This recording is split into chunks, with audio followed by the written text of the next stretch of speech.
감사합니다. 오늘 하나님 말씀, 그 사람 때문에, 하나님 때문에, 나 때문에 라는 제목으로 하나님 말씀 증거하겠습니다.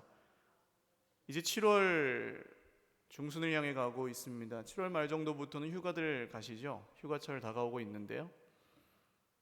기차 타고 가시는 분들 혹시 계실지 모르겠어요. 기차 여행의 즐거움은 뭘까요? 창밖의 풍경을 보는 걸까요? 덜커덩거리는 소리일까요? 정취일까요? 그 모든 것 다 있지만 사실 기차 여행의 가장 큰 즐거움은 오징어 있어요. 땅콩 있어요. 계란 있어요. 계란을 꼭 먹어야 돼요. 제가 기차는 타본 지가 좀 오래되긴 했는데 그래도 몇 년 전에 KTX를 한번 탔는데 KTX에도 그 스낵 차를 담당하신 직원분이 여전히 계시더라고요. 여행에 먹는 것 중요합니다. 가면서 뭘 먹을지, 가서 뭘 먹을지 이런 거 요새는 굉장히 중요하잖아요. 이번 모 항공사의 기내식 대란 사건을 봐도 알 수 있죠. 지금은 먹을 게 없는 시대도 아니지만 먹을 것이 문제가 생기면 모든 사람들이 민감하게 반응합니다. 수천 년 전에도 마찬가지였습니다. 오늘 말씀을 보시면 아무것도 없는 황무지, 광야를 어른, 아이들, 할아버지, 할머니 이렇게 뒤섞인 행렬이 길게 늘어져서 터덜터덜 걸어가고 있습니다. 힘이 하나도 없어요. 그 옛날 어른들 말로 피죽도 못 먹은 사람 마냥 힘이 하나도 없이 그냥 발을 질질 끌면서 가고 있습니다. 근데 한두 명이 아니에요. 고양시 인구의 2배 정도 되는 사람들이 한꺼번에 이동을 하고 있습니다. 사람들의 표정이 심상치가 않습니다. 다 죽어갑니다. 갖고 온 식량은 이미 떨어진 지 오래됐고요. 자식들이 배고프다고 아우성을 칩니다. 할아버지 할머니들, 부모님들은 이제 막 쓰러지십니다. 사람은 이 기본적인 욕구가 충족되지 않으면 신경이 굉장히 날카로워집니다. 먹는 것, 자는 것 굉장히 중요해요. 그리고 내가 굶는 거야 그렇다 치더라도 내 부모님이나 내 자녀들이 굶고 있으면 이건 보통 문제가 아니지 않습니까? 그래서 한두 사람이 불평을 쏟아놓기 시작합니다. 우리가 왜 여기까지 와서 이렇게 고생을 해야 되냐? 근데 세상에서 가장 전염 속도가 빠른 질병이 뭡니까? 원망과 불평병입니다. 이 2절 말씀 한번 같이 읽겠습니다. 시작. 이스라엘 자손 온 회중이 그 광야에서 모세와 아론을 원망하며. 얼마 되지 않아서 온 백성들의 입에 원망이 가득 찼습니다. 그 원망은 오늘 누구를 향하고 있습니까? 모세와 아론을 향하고 있다고 나오죠. 오늘 이스라엘 백성들이 원망하는 이유는 그럼 무엇입니까? 먹을 것이 없기 때문입니다. 오늘 이분들의 원망과 불평은 아주 지극히 정당합니다. 사람에게는 음식을 먹고 생존할 권리가 있습니다. 그래서 돈을 내지 않아도 굶어 죽어가는 사람에게는 먹을 걸 줍니다. 긴급 구호 그런 것도 있잖아요. 근데 우리 인생에도 이런 광야가 있습니다. 아니 어떻게 보면 문제가 너무 많고 보면 이 인생 전체가 광야처럼 느껴지기도 해요. 그런데 사실 잘 생각해 보면 그 문제 자체는 우리를 망하게 할 수 없습니다. 힘들긴 하지만 대부분의 문제는 지나고 보면 그럴 때도 있었지 하고 추억할 그런 거리들인 경우가 대부분이에요. 물론 그 문제가 우리 코앞에 닥쳤을 때 우리는 금방 어떻게 될 것처럼 막 안절부절하고 어쩔 줄을 모르지만 그때 우리를 진짜 죽이는 건 그 문제가 아니라는 말씀입니다. 그럼 뭐가 우리를 진짜 힘들게 하고 진짜 죽이는가? 바로 원망과 불평, 걱정과 염려입니다. 걱정으로부터 시작돼서 이 원망과 불평이 생기는데요. 누군가를 탓하기 시작하면 우리 속에 여러 가지 문제가 생깁니다. 첫 번째로는 기억의 왜곡입니다. 기억이 변해요. 3절 말씀 같이 읽겠습니다. 시작. 이스라엘 자손이 그들에게 이르되 우리가 애굽 땅에서 고기 가마 곁에 앉아 있던 때와 떡을 배불리 먹던 때에 여호와의 손에 죽었더라면 좋았을 것을 너희가 이 광야로 우리를 인도해내어 이 온 회중이 주려 죽게 하는도다. 이스라엘 백성들은 오늘 모세와 아론을 향해서 불평합니다. 그 불평의 첫 번째 내용은 이집트에는 먹을 게 많았고 광야에는 먹을 게 없다는 거죠. 사실입니다. 그러나 이 기억은 왜곡된 기억입니다. 사람은 먹을 것만 갖고 살지는 않습니다. 먹을 게 중요하지만 이집트에 먹을 것은 많았는지 몰라도 이집트에서 이스라엘 백성들은 뭐였어요? 노예였습니다. 그러니까 갖은 학대를 당하고 핍박을 당하고 살 수가 없었어요. 출애굽기 1장 말씀 12절에 14절 한번 같이 읽어보겠습니다. 시작. 그러나 학대를 받을수록 더욱 번성하여 퍼져나가니 애굽 사람이 이스라엘 자손으로 말미암아 근심하여 이스라엘 자손에게 일을 엄하게 시켜 어려운 노동으로 그들의 생활을 괴롭게 하니 곧 흙 이기기와 벽돌 굽기와 농사의 여러 가지 일이라. 그 시키는 일이 모두 엄하였더라. 일을 엄청나게 고되게 시켰고 나중엔 더 심해졌습니다. 거기에 더해서 이집트의 왕 바로는 이런 일도 했습니다. 1장 22절이에요. 그러므로 바로가 그의 모든 백성에게 명령하여 이르되 아들이 태어나거든 너희는 그를 나일강에 던지고 딸이거든 살려두라 하였더라. 민족 말살 정책을 폈습니다. 이스라엘 백성들은 살 수가 없었습니다. 2장 23절 또 읽겠습니다. 여러 해 후에 애굽 왕은 죽었고 이스라엘 자손은 고된 노동으로 말미암아 탄식하며 부르짖으니 그 고된 노동으로 말미암아 부르짖는 소리가 하나님께 상달된지라. 이 사람들이 너무 힘들어서 부르짖는 그 소리가 하나님께 들릴 정도였습니다. 이집트에서 분명히 살 수가 없었습니다. 그런데 지금 먹을 것이 없으니까 뭐만 기억나요? 먹을 것만 기억납니다. 그때는 뭐라고 부르짖었을까요? 이집트에 있었을 때는 굶어 죽어도 좋으니 제발 여기서 나가게만 해달라 그랬겠죠. 근데 지금은요, 차라리 거기서 먹다가 죽었으면 좋았을 텐데 그러고 있는 겁니다. 원망과 불평은 이렇게 우리 머릿속에 있는 기억을 바꿉니다. 나에게 유리한 쪽으로 바꾸고 원망과 불평의 대상이 되는 쪽에 불리하게 바꿉니다. 그래서 아마 전부 경험하셨을 거라고 생각하는데요. 누군가와 다툼이 일어날 때, 누군가와 갈등이 생겼을 때 우리는 내가 기억하는 거하고 상대방이 기억하는 거하고 달라요. 분명히 나는 그렇게 하지 않았는데 저 사람이 나한테 엉뚱한 얘기를 한다. 그러면 이 원망과 불평 때문에 생긴 기억의 왜곡이라고 보시면 됩니다. 내가 반대로 그럴 때도 있죠. 또 원망과 불평은 같은 편끼리 싸우게 만듭니다. 지금 백성들은 돌아가는 길도 몰라요. 애굽으로 돌아간다고 하는데 길 모릅니다. 430년 동안 노예 생활. 노예는 뭐 하는 사람이에요? 시키는 것만 하는 사람입니다. 아니 군 생활을 2년을 하고 전역을 해도 사회에 나오면 자유에 적응이 안 돼요. 처음에는. 근데 시키는 것만 430년 동안 하던 사람들이 지금 자기들 힘으로 어떻게 돌아가냐고요. 못 돌아갑니다. 이 사람들은 모세와 아론이 없으면 진짜 큰일 날 사람들입니다. 그리고 만약에 백성들만 굶고 있고 모세와 아론은 호의호식하고 있었다면 적이 맞죠. 아주 못된 사람들이죠. 그러나 같이 굶고 있으면 적이에요? 같은 편이에요? 같은 편이잖아요. 근데 원망과 불평에 사로잡히면 같은 편도 적으로 인식하게 됩니다. 그래서 오늘 3절을 다시 보시면 뭐라고 합니까? 너희가 이 광야로 우리를 인도해내어 이 온 회중이 줄여 죽게 하는도다. 모세와 아론이 우리를 여기서 죽게 만들었다 이렇게 얘기하죠. 모세가 정말로 그럴 생각이었으면 홍해에서 죽여도 되고 물에 빠뜨려서 또 뭐 애굽 군대에게 죽게 만들어도 되고 뭐 수많은 찬스가 있었습니다. 그런데 그렇게 하지 않았죠. 백성들은 모세의 의도를 전혀 잘못 이해하고 있습니다. 원망과 불평은 같은 편의 의도를 오해하게 만듭니다. 한번 원망과 불평이 사람을 사로잡으면 그 다음부터는 잘해줘도 별로 고맙지가 않아요. 고가워요. 그래서 그럴 거야 막 이런 생각합니다. 저래서 저러는 걸 거야. 이스라엘 백성들이 우리를 죽이려고 모세가 이리로 데려왔구나 하는 것처럼 이상한 생각을 계속해서 하게 됩니다.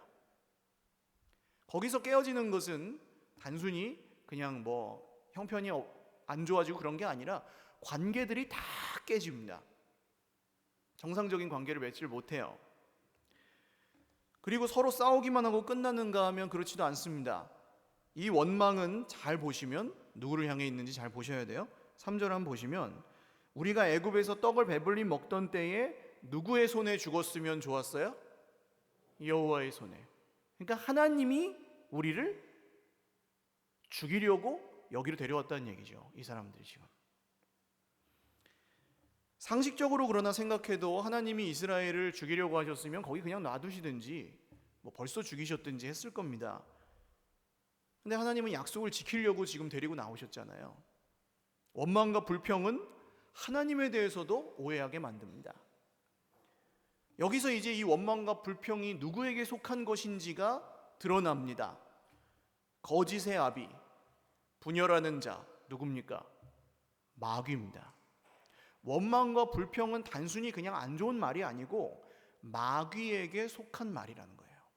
우리의 모든 관계를 깨트리고 서로의 선한 의지를 오해하게 만들고 하나님의 선하심도 의심하게 만드는 이 원망과 불평이 마귀의 길입니다. 원망과 불평은 마귀가 아주 즐겨 쓰는 무기예요. 원망은 사람이 하지만 마귀는 교묘하게 그 길을 다른 사람이나 하나님께 향하게 만드는 그런 역할을 합니다. 세상이 만들어졌을 때도 그랬어요. 하나님이 먹지 말라고 하신 열매를 먹었을 때 하나님은 바로 죽이지 않으십니다. 이거 하나님의 은혜죠. 정령 죽으리라 하셨는데, 반드시 죽으리라 하셨는데 죽이지 않고 아담아 네가 어찌하여 내가 먹지 말라고 명한 그 나무의 열매를 먹었느냐 하고 물으시니까 거기서 아담 뭐라고 해야 돼요? 원래는 입이 10개라도 할 말이 없습니다. 주님 죄송합니다 그래야죠. 근데 뭐라고 합니까?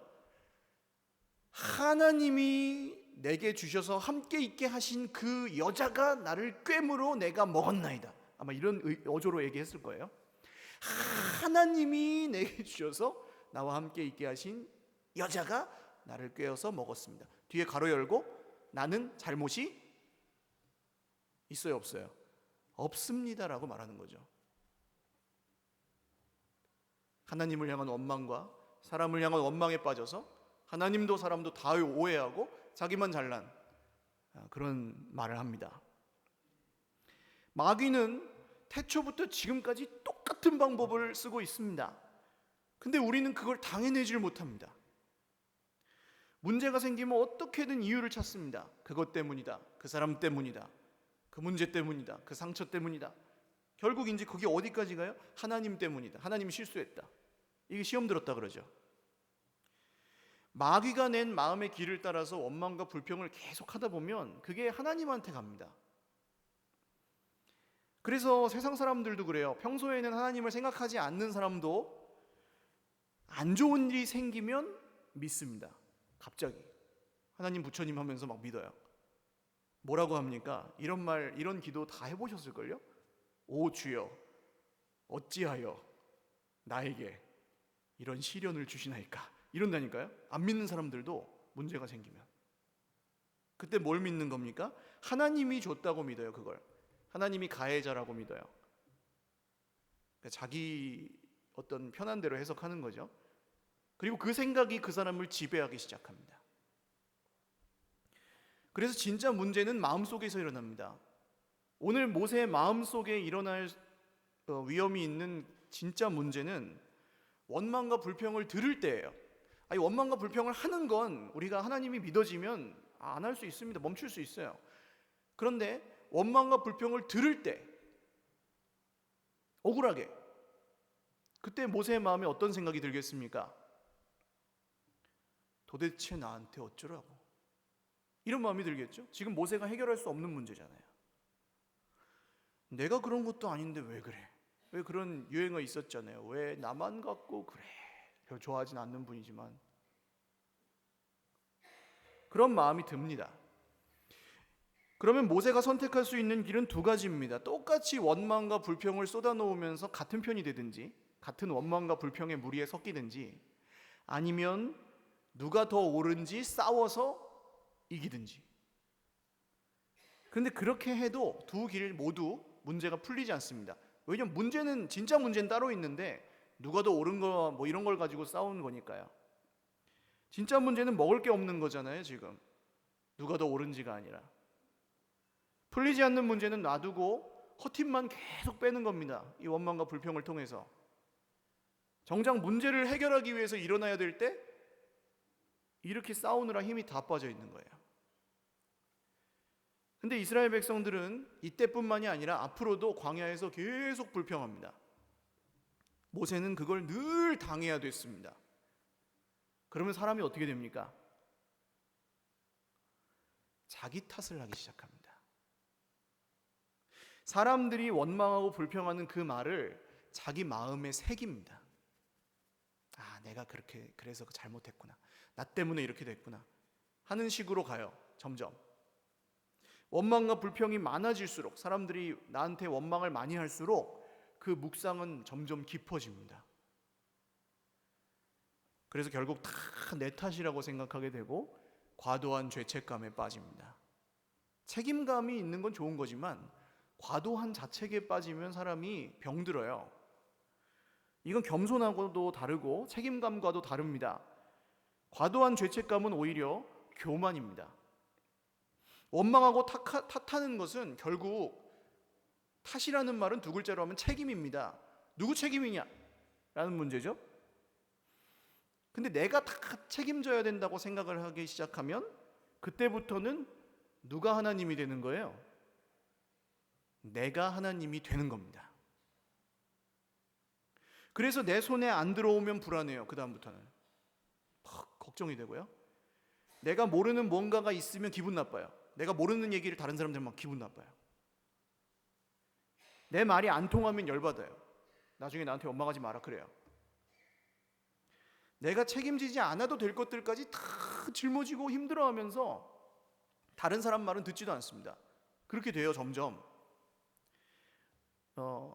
어디서나 리더들이 좀 고집스러워지고 편협해지고 좀 이상해지는 경우가 있다면 이유가 바로 여기에 있습니다. 사람들의 이 원망과 불평을 계속 묵상하면서 자기 탓을 하기 때문이에요.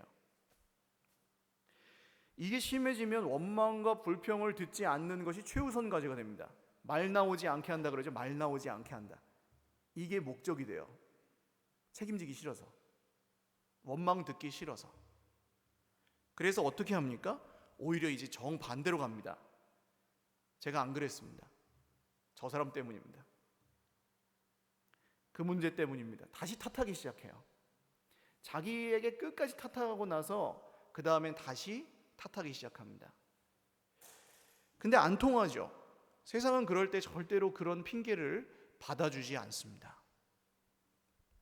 결국 이 원망과 불평의 문제는 끊어지지가 않아요. 계속 돌아다니고 그냥 단순히 말이나 생각 문제도 아닙니다. 이 문제는 누가 하나님이냐라는 문제입니다.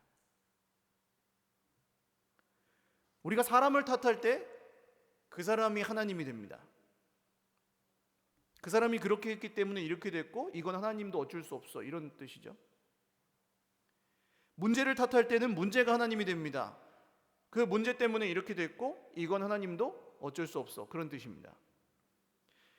자기를 탓할 때 자기가 하나님이 될 수 있습니다. 이건 말씀드렸죠. 이런 것들 때문에 우리 인생이 힘들어요. 자꾸 하나님이 아닌 걸 하나님이라고 하면서 마음에 품습니다. 그 증거가 뭡니까? 하루 종일 생각난다는 거죠. 그 사람이, 그 문제가, 그 원망이, 그 불평이, 그 상처가 여기에 계속 생각나요. 잠잠해질 때도 있어요. 그런데 다시 조금 비슷한 상황이 오면 또 흙탕물 일어나듯 확 일어납니다. 그러면 우리는 오늘 말씀에서 가장 억울한 분을 한번 찾아보려고 하는데요. 누가 가장 억울합니까? 이 말씀에서 모세인가요? 백성들인가요? 아닙니다. 이 말씀에서 오늘 가장 억울하신 분은 하나님이십니다. 구해줬잖아요. 구해달라 그래서 구해줬잖아요. 약속한 대로.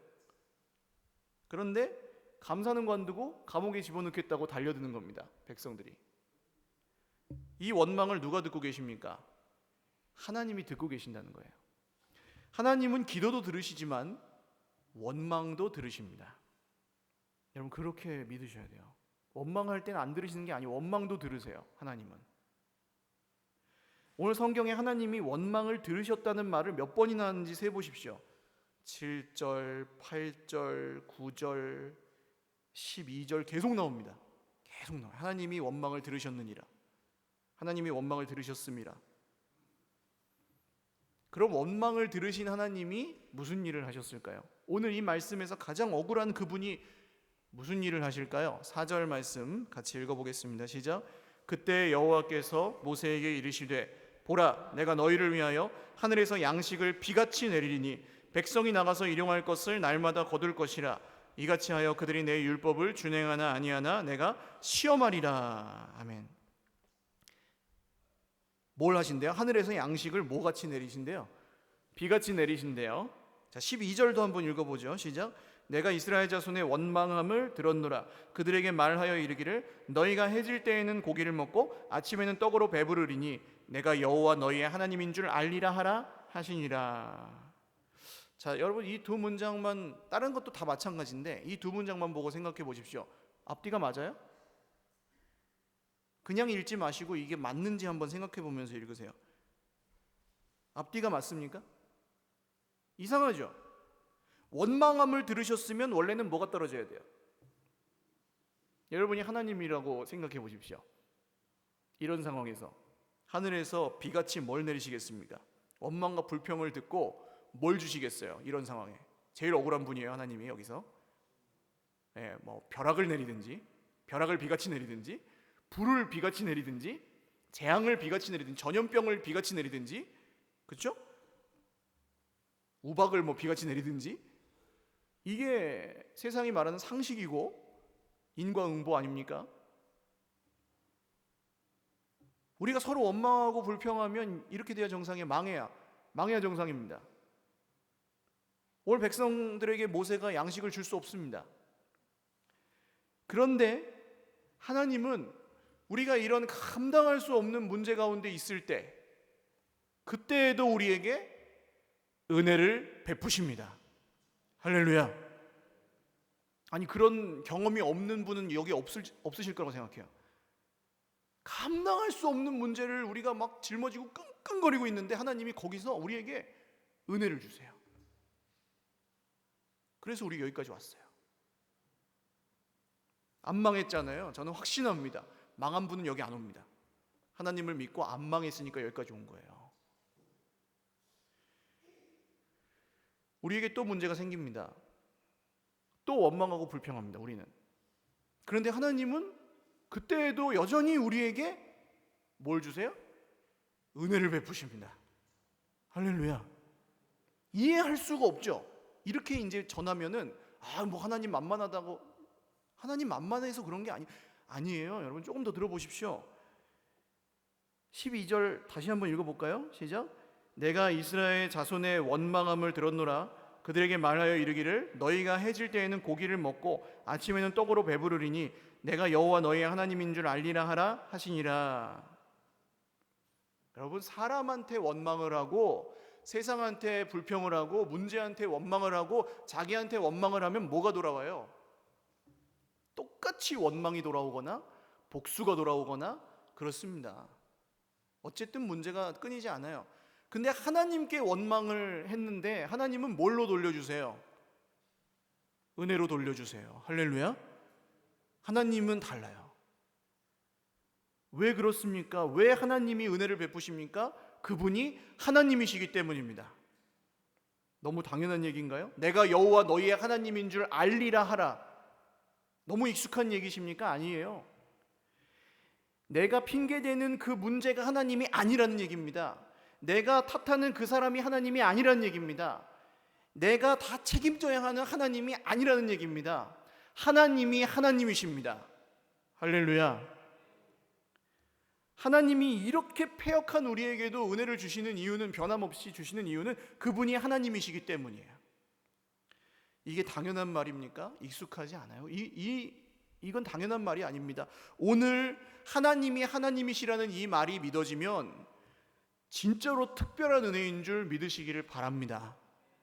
진짜로 믿어지시면 주 안에서 원망과 불평은 이미 끊어졌습니다. 할렐루야. 모세는 이 감당할 수 없는 문제와 감당할 수 없는 원망을 40년을 지고 갑니다.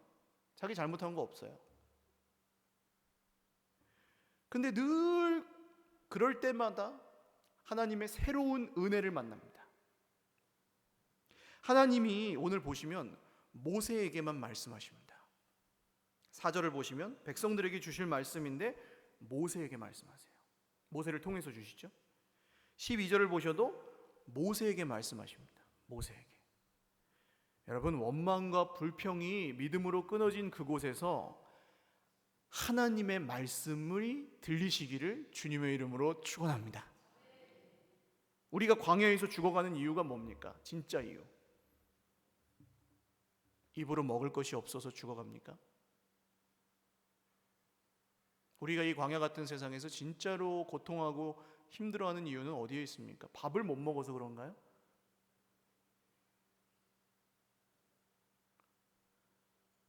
몇 년 전에 이제 이 근처에는 행여자분들이 꽤 많이 계셨어요. 집이 있는데도 집에 안 가세요. 가족들이 있는데 집에 안 가세요. 돈을 들여서 한 사흘 굶으셨대요. 돈을 들여가지고 먹을 걸 사잡수라 그러면 먹을 걸 안 먹어요.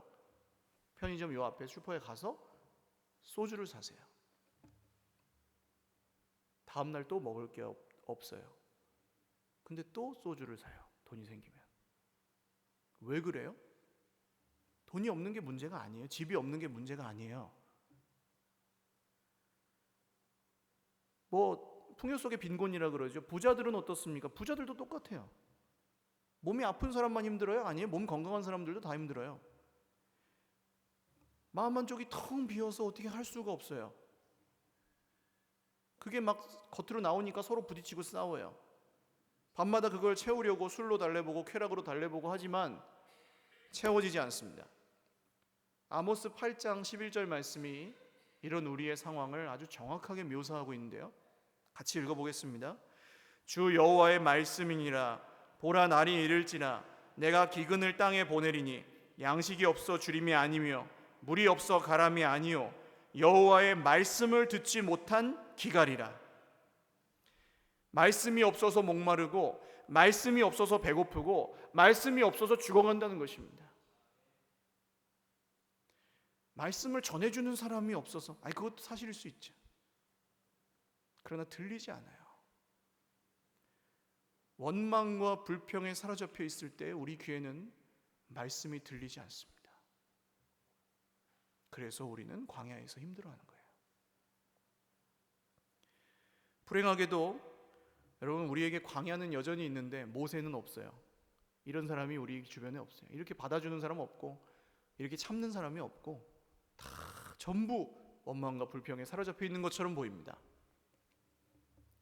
근데 모세는 없지만 우리에게 누가 계십니까? 예수님이 계십니다. 할렐루야.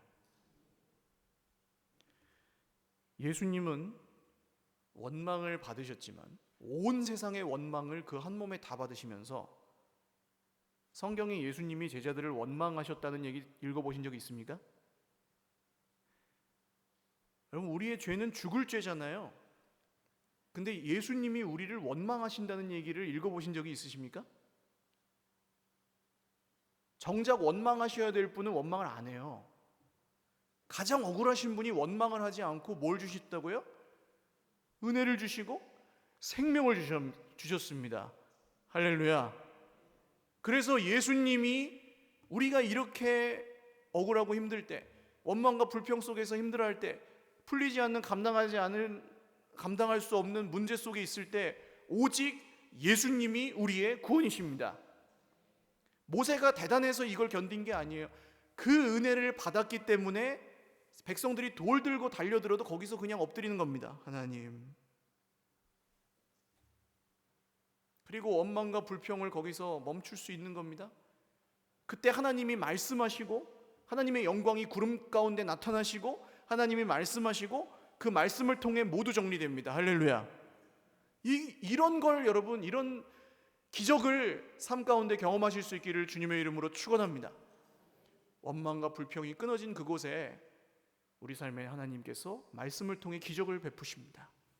말씀이 들리지 않아 갈급하고 말씀이 내게 능력이 없는 것 같아서 힘들었던 분들이라면 내 인생에 사람을 향한 원망과 하나님을 향한 원망과 문제를 향한 불평 모두 정말 주님의 이름으로 입술에서 완전히 끊어지시기를 주님의 이름으로 축원합니다.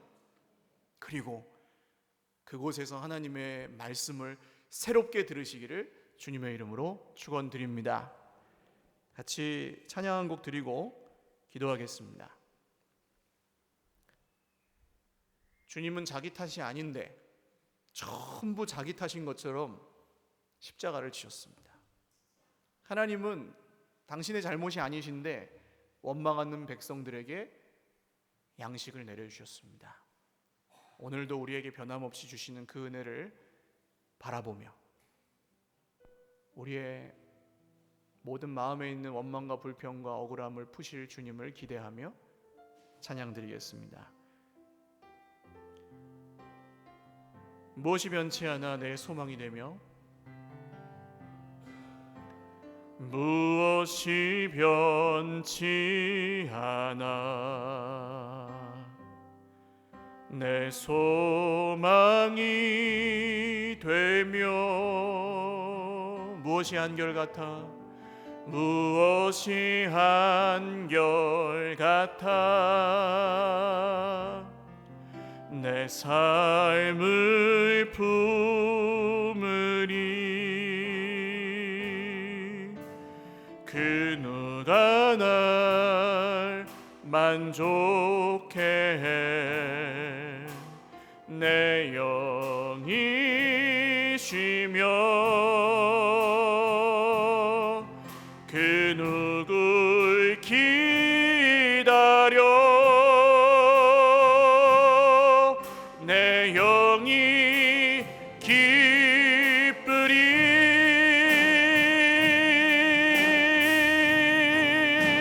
십자가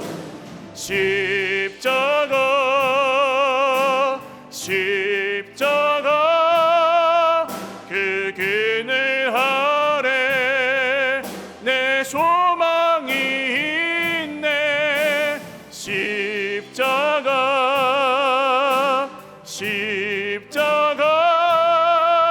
그 그늘 아래 내 생명이 있네 무엇이 변치 않아 무엇이 변치 않아 내 소망이 되며 내 소망이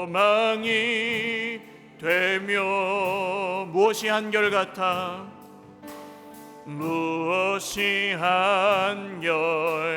한결같아 내 삶을 품으리 내 삶을 품으리 그 누가 날 만족해 하겠습니까 그 누가 날 만족해 해 내 영이 쉬며 그 누굴 기다려 그 누굴 기다려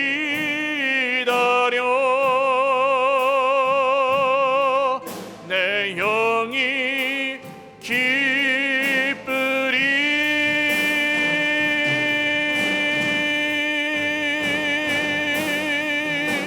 십자가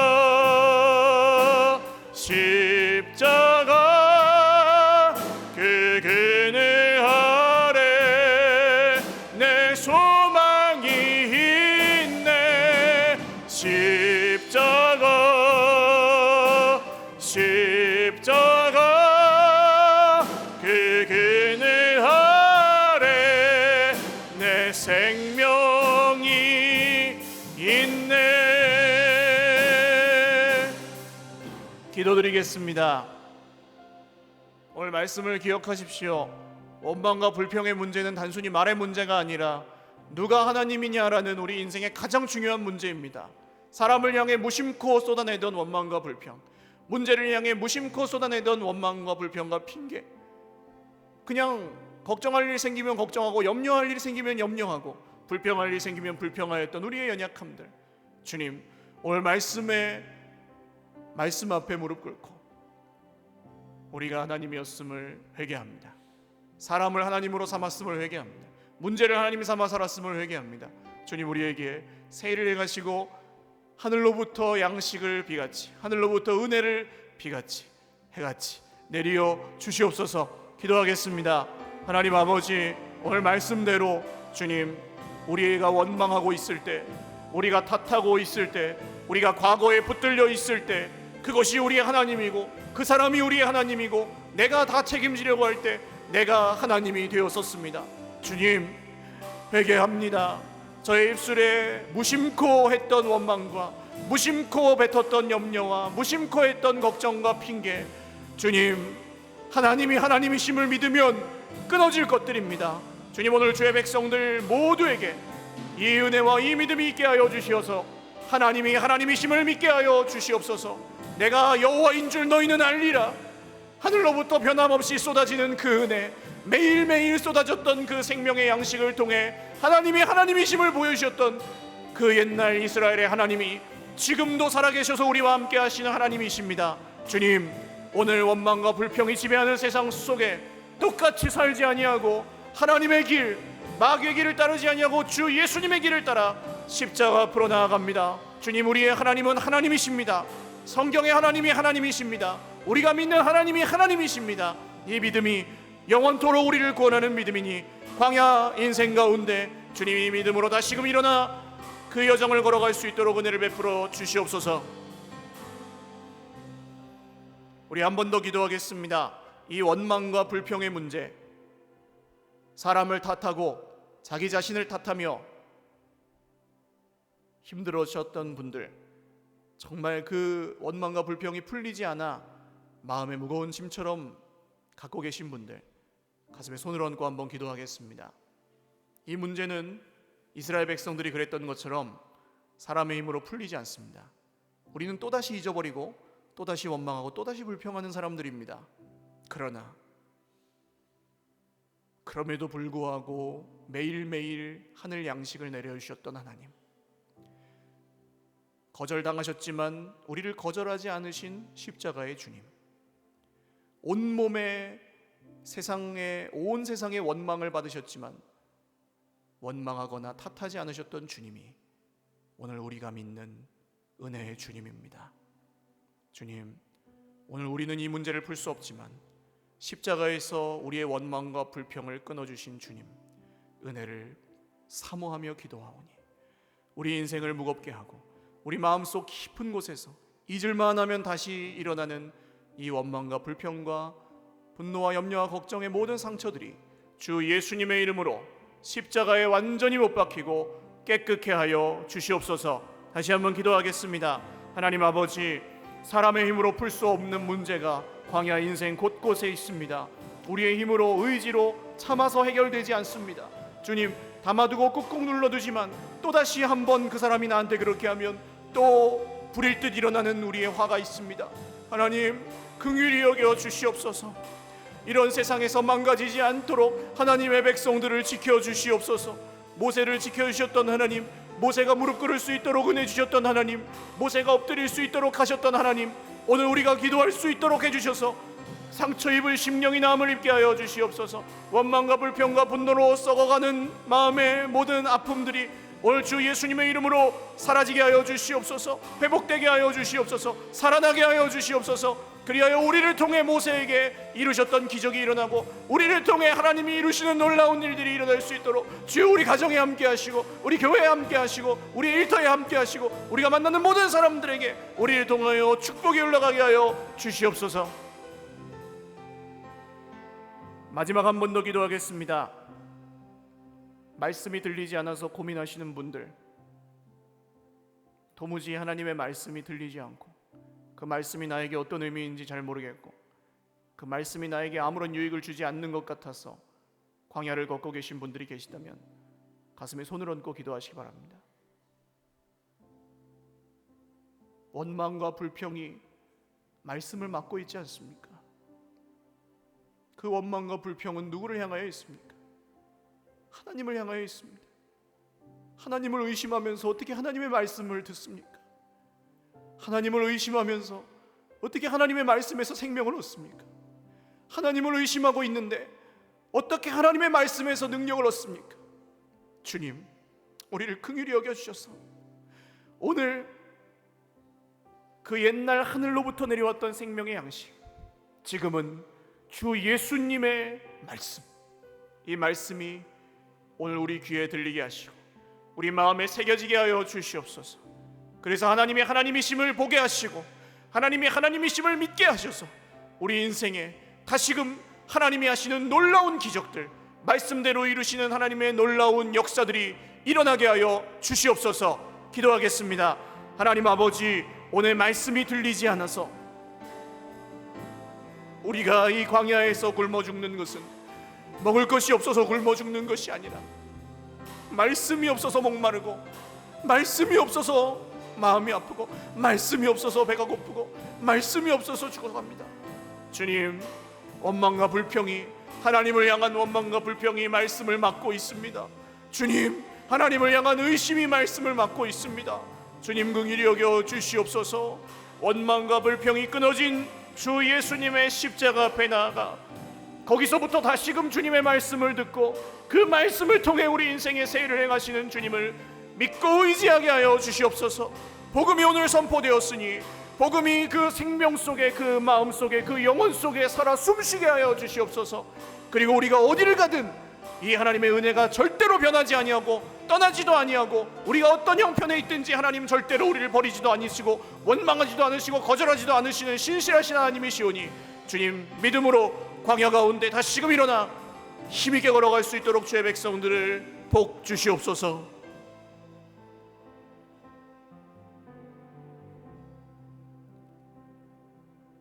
살아계시고 역사하시는 하나님 아버지, 하나님이 하나님이심을 믿습니다. 우리의 힘으로 끊을 수 없는 문제, 원망, 걱정, 불평, 분노, 염려, 상처, 그 어떤 것들도 거절을 당하셨지만 거절하지 않으시고, 원망을 받으셨지만 원망하지 않으시는 신실하신 하나님 아버지와 십자가에 죽으시고 부활하신 주 예수님이 오늘도 우리에게 은혜 주시는 줄 믿사오니, 하나님, 주의 백성들이 이 원망과 불평에 사로잡히지 아니하고 광야 같은 세상에서 생명의 양식 하늘 만나 주님의 말씀을 듣게 하여 주시옵소서. 그리고 그 말씀을 통해 세상의 소리가 너무 시끄러워서 들리지 않던 그 말씀을 통해, 내 속에 있는 수많은 말들이 너무 시끄러워 들리지 않던 그 세미한 소리를 통해 하나님이 얼마나 놀라운 기적을 이루시는지 삶 가운데 경험하게 하여 주시옵소서. 말씀대로 가정들이 회복되게 하여 주시옵소서. 말씀대로 교회가 일어나게 하여 주시옵소서. 말씀대로 경영하는 모든 일이 주 예수님의 이름으로 영통케 하여 주시옵소서. 말씀대로 우리의 모든 관계들이 주 예수님의 이름으로 회복되게 하여 주시옵소서. 말씀대로 우리의 가난한 마음이 하늘나라의 부요함을 얻게 하여 주시옵소서. 말씀대로 낙심했던 영혼들이 주 예수님의 이름으로 일어나 걷게 하여 주시옵소서. 우리 인생의 광야가 끝나고 주님이 주시는 새로운 일들이 놀랍게 일어날 것을 기대하고 소망합니다. 주님, 광야에서나 축복의 땅에서나 애굽에서나 어디에서든 하나님이 하나님이심을 믿고 힘을 내어 잘 걸어갈 수 있도록 주의 백성들에게 오늘 역사하여 주시옵소서. 감사하옵고 예수님의 이름으로 축복하며 기도 올리옵나이다. 아멘. 우리 하나님께 영광의 박수 올리겠습니다.